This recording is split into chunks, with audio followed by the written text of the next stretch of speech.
श्री दुर्गा ध्वांतरिशन नाममाला। ओम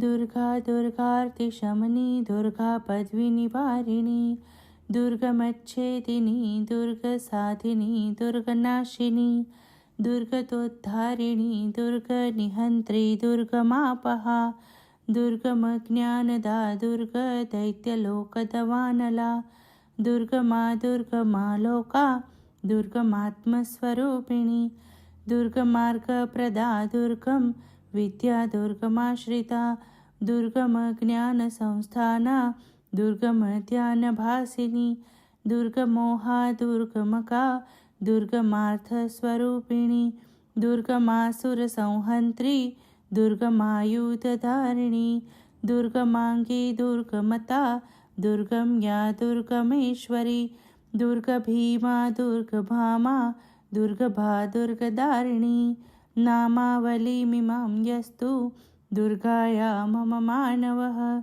पठेत् सर्वभयान्मुक्तो भविष्यति न संशयः। ओम नमश्चंडिकाय श्री जगदम्बार्पणमस्तु। यह स्तोत्र शत्रु से मुक्ति पाने का शक्तिशाली स्तोत्र है।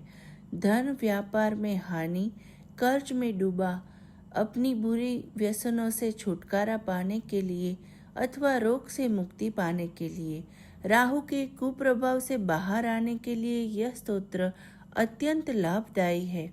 यह स्तोत्र स्वयं सिद्ध है। इसे सिद्ध करने की या स्थान शुद्धि की आवश्यकता नहीं है। नकारात्मक ऊर्जा से मुक्ति के लिए भी इस स्तोत्र से लाभ प्राप्त किया जा सकता है।